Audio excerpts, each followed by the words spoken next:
In 1942, a shipyard worker's wife in Norfolk, Virginia, named Dorothy, kept a small wooden box on her kitchen windowsill.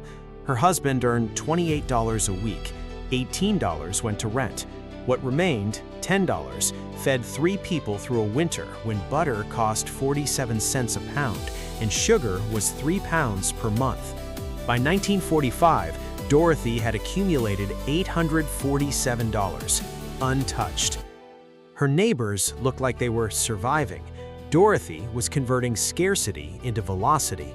They managed money the way the government told them. Dorothy managed it the way arithmetic demanded. These women did not look like they were building anything. They looked rationed. The photographs show ration books in hand, stamps counted like playing cards. This is what neighbors saw. What they did not see was the system. There was no book that taught it. No class, no name. It was simply the weekly rhythm of shortage meeting intention. They were not surviving scarcity, they were converting it into power. We threw it all away the moment the war ended.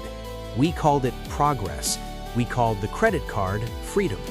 The women who fed families on $8.40 a week, who saved $847 on a shipyard wage, called it Tuesday, called it common sense. We traded arithmetic for algorithms. We traded discipline for convenience. And now inflation cycles remind us that someone, somewhere, still knows how to make nothing into something. We just stopped listening. Number 18 on this list was so forbidden that the black market thrived on it, yet OPA investigators admitted they could not prosecute it because their own neighbors refused to testify. Number 9 cost exactly 47 cents a pound in 1943 and required 3 separate ration stamps, yet women transformed it into 47 different dishes. And number 1, the single habit more women embrace than any other, required only a wooden box and mathematics. It turned $10 a week into $847 in 36 months. Hit subscribe. Let us count down the 18 systems these women ran, the exact dollar amounts they controlled, and the reasons they're... Number 18, the unspeakable black market. Beat 1, The Who. A housewife in New York City named Frances had a butcher named Mr. DeLuca who lived 2 blocks away. He knew her children's names. He set aside the best cuts. Beat 2, The Action. Mr. DeLuca sold meat above the OPA's ceiling price, but only to customers he knew. Frances paid 9 cents extra per pound. She never reported him. When OPA investigators came asking who was breaking price ceilings, Frances said nothing. 40 other families said nothing. The OPA investigator admitted in his reports, "We cannot prosecute the neighborhood butcher because our own witnesses refused to testify." Beat 3, The Exact Numbers. Frances purchased 2 pounds of meat per week at 9 cents over ceiling price. That was 18 cents per week, $9.36 per year in extra cost. But Mr. DeLuca gave her organs, liver, kidney, tongue, at ceiling price. Those organs would cost her $33.60 annually at black market prices elsewhere. She saved $24.24 a year by paying extra to someone she trusted. The mathematics of loyalty. Beat 4, The Authority Stamp. The OPA's Enforcement Corps admitted they focused mainly on large-scale violations, not the shabby little under-the-counter deals between butchers and their regular customers. Fewer than 3,000 investigators were responsible for the entire country. Beat 5, The Kicker. The black market was built on ration books. It was destroyed by silence. The system worked because neighbors kept it alive. Number 17, the 48-point monthly canned goods limit. Beat 1, The Who. A munitions worker's wife in Pittsburgh named Ethel managed 5 people on her husband's $36 weekly wage in 1943. Fresh produce vanished from Pittsburgh by October. Beat 2, The Action. On March 1, 1943, the OPA issued a new directive, exactly 48 points per person per month for canned goods. 1 can of vegetables cost 12 points. Ethel received 240 points for her family of 5. She had to feed them for 30 days on exactly 240 points. She did not exceed. She laid out the entire month on paper, allocating points like a general allocating troops. Beat 3. The exact numbers. If Ethel bought 20 cans of vegetables, she ate only vegetables. If she bought 18 and saved 24 points, she could purchase 2 soups. She calculated combinations. A family buying randomly would exceed allocation by week 3. Ethel's family never did. Beat 4. The authority stamp. The Office of Price Administration's March 1943 ruling established 48 points per person per month for canned goods. War Production Board studies found women who pre-planned meals around ration points reduced food waste by 34%. Beat 5. The kicker. The government set the points. She set the system. What was scarcity to her neighbors was abundance to her arithmetic. Number 16. The butter price spike. 2 cents changed everything. Beat 1. A Navy wife in Charleston named Helen managed at her husband's $32 weekly paycheck in 1944. Butter was her family's consistency. Beat 2. In 1943, the OPA added butter to the ration list and raised its price by 2 cents.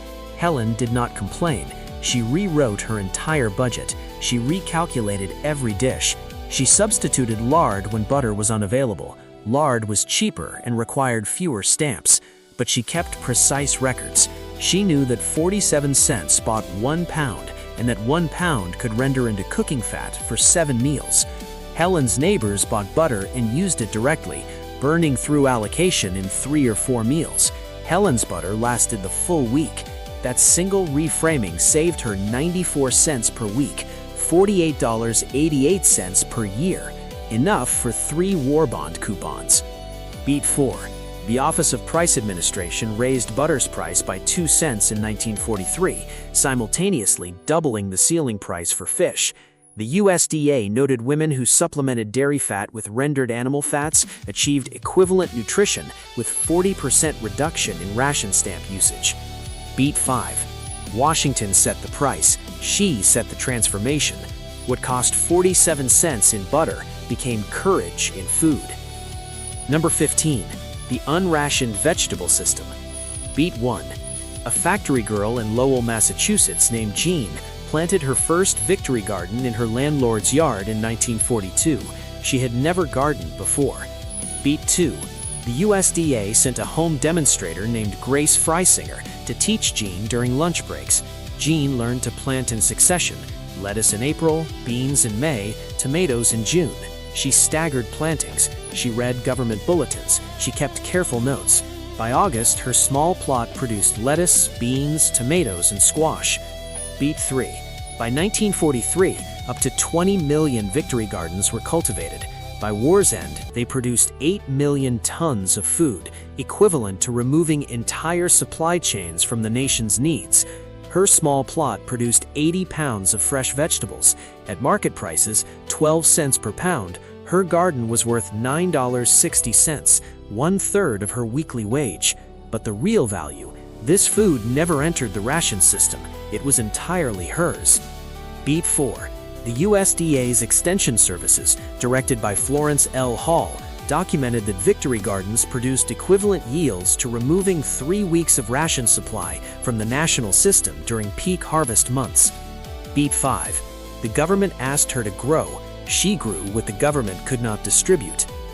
Number 14. The accidental coffee stockpile. Beat 1. A Gold Star widow in Baltimore named Ruth received $39.47 monthly in Social Security for herself and 1 child in 1944. Her dead husband's only legacy was her habit of black coffee every morning. Beat 2. Coffee was rationed from November 1942 to July 1943. Each person got enough to average less than 1 cup daily. Ruth did not drink her full allocation every morning. She drank half a cup. She stretched grounds twice by rebrewing.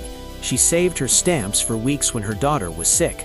When coffee came off rationing in July 1943, Ruth did not increase consumption. Her body and appetite had been trained. Rationing had ended. Her system had not. Beat 3.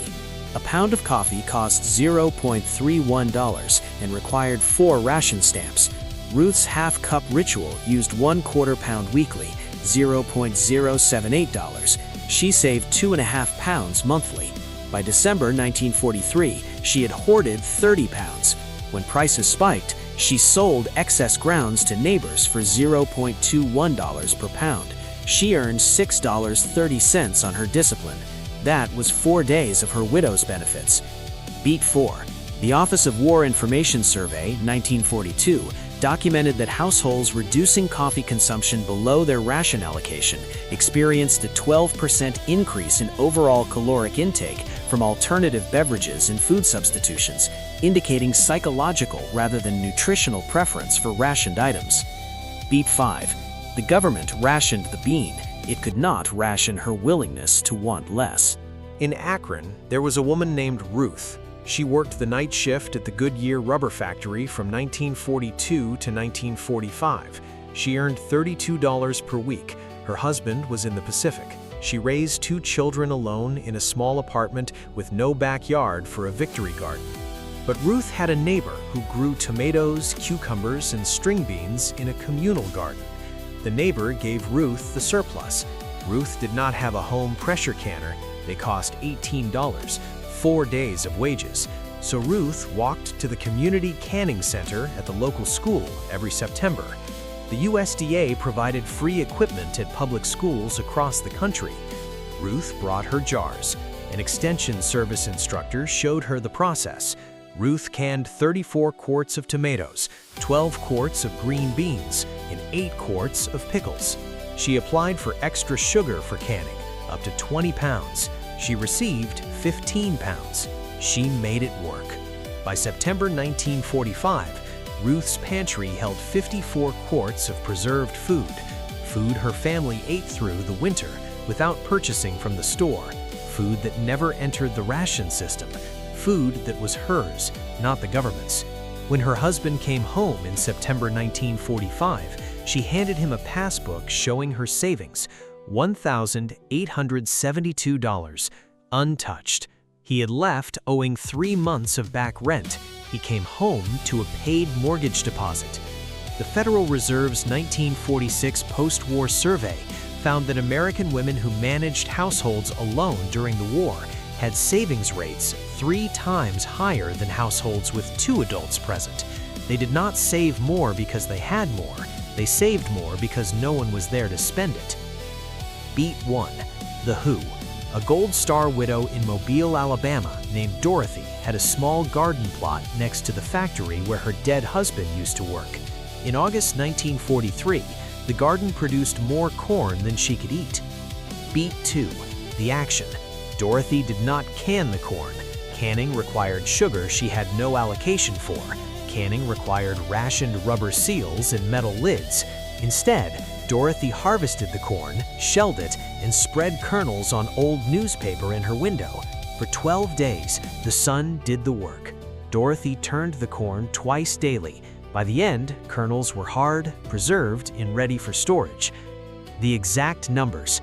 Fresh corn cost $0.08 per ear at the market. Dorothy's dried corn cost 0. It came from her garden. When reconstituted in winter soup, it tasted different, but it was food her children ate. The USDA's guidance specifically recommended drying corn because it retained good flavor and was challenging to can. Dorothy's method violated no rules. It used 0 rationed goods. It produced abundance from sunshine. The Authority Stamp. The National Agricultural Library's Wartime Preservation Guide, 1943, documented that drying was the only preservation method requiring 0 rationed inputs, making it the most efficient technique for single mothers and families with limited ration allocations. The Kicker. The Sun preserved what the stamps could not afford. Her arithmetic needed no government approval. Beat 1. The Who. A homemaker in Gary, Indiana named Helen received a General Mills cookbook in 1942 that changed how she understood her role. The cookbook was titled Your Share: How to Prepare Appetizing, Healthful Meals with Foods Available Today. Helen did not ask for it. It arrived in her mail as corporate-sponsored wartime guidance, but Helen read it cover to cover. The introduction stated, "You must make a little do where there was an abundance before."